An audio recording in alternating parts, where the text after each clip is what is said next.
Okay, so what were some of the nuances that came out in the 50s as far as production-wise? Well, the lives of family life was changed a lot because of the production of labor-saving appliances for the household. It freed the time of women up, and they became interested in pursuing careers more and more rather than in taking care of the domestic scene. There were lovely labor-saving devices, lovely refrigerators, continually upgraded, automatic washers, automatic dryers, fabric that was wash and wear in the sense that it didn't require ironing. Television greatly changed the cultural landscape of the United States. And there were certain TV shows that were so popular that everybody organized their life around them. Like Monday night was the I Love Lucy show, and everybody in the country stayed home. You just as well not plan anything because nobody would come. And we all thought it was great. Now, we didn't have a television, but everybody else did. Okay. Okay, so can you explain a little bit of what you know about America's affairs in the world around that time, more politically, like after the war? Maybe their affairs in Europe and those type of countries. Yes, the political landscape in those days was distinguished by three characteristics. One was a very conservative political stance, and it was it developed into the Cold War at that time, which was basically against the communist influences that were aggressively sent out through the Russians. And this created quite a brouhaha in the middle 1950s against communism, and it was a great political influence in the country. The next thing is that the Americans were intensely patriotic. We had just got out of a great war when the American nation had fought the war, shed their blood, paid for it, sent great armaments and supplies out through their factories, predominantly that won the war and supported especially the nation of Great Britain by food, by armaments, by clothing, by about anything that you can imagine. And the Americans were hot. They were good to people, but they did not back down. Okay, so dealing with that and politics, could you tell us a little bit about the president and how you felt about him? And I understand that he was the first president inaugurated on television. So yes. Could you just express some of your feelings about him and his background a little bit and who he was? Now, is that going to be on here, what you just said? Is that going to be heard? Yes. I remember watching the 1952 election and all of the discussions leading up to it on television. I remember watching the inauguration on television and the acceptance by President Eisenhower and his swearing in. We were jubilant because we were Republicans. The Democrats had a very bad time through the 50s. General Eisenhower had the complete confidence of the American nation. They elected him in a landslide victory that was just overwhelming in gratitude to him for his labors, for the free world, for leading the forces of the United States and being true to the principle that the government of the United States superseded and governed the military, and he kept to that principle continually. He didn't go out for anything for himself. He was also very good to work with our allies, especially the leading people of Great Britain.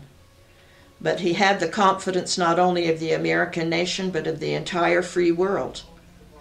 He was probably had the most recognizable face in the world at that time, even until he passed away.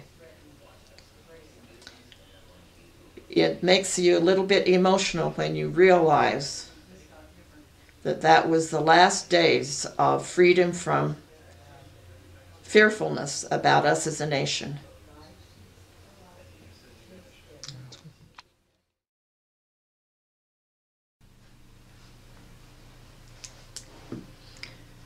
I've been asked about how I felt about the raid and how it injured my feelings.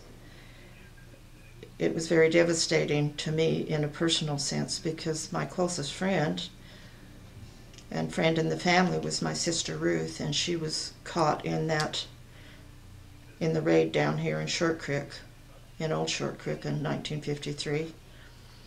And we first heard that we'd never see her again. And so I was just devastated. On a personal note, I could just say that I was 11 years old and I cried all night long. My mother finally went to get my father because I was inconsolable. And it took him a while talking to me and explaining how to exercise our faith and not be overcome in our feelings by this persecution against our way of life. But it took me quite a while through the night to get control of myself. And so that was a very personal reaction to the first news that we had of the raid. Okay. How did the people handle the raid afterwards to kind of get the people back together, and how did Billy Johnson get the people back on their feet, per se? Well, the people in the north handled the raid down here by scattering so that we wouldn't be prosecuted in the courts. So that's how the people in the Salt Lake area handled it. And all of the leading families of plural marriage up there scattered. They scattered their wives and they moved out of the state, the wives and the children. In the South, there was a much more severe reaction here from the people in Short Creek because they had been put in detention homes and areas, the women and the children. They'd been cut off from the presence of their husbands and fathers, and the women lived by faith, and the children that were old enough to understand that lived by faith too. That meant on a daily basis and sometimes on an hourly basis. Their prayers ascended to the heavens for intercession in the circumstances that they were facing, in having children taken from their mothers, in being taken and isolated, the women, from each other, in having not sufficient food and not having clothing for babies that were arriving, having their babies threatened to take their babies away from the mothers. Many things that were very devastating to the women in trying to cope, but they all coped successfully, and their faith was productive, very productive, and the help of the Lord came through for them. Many testimonies are on record concerning those days of the faithfulness of those women who had no one to look to but the Lord.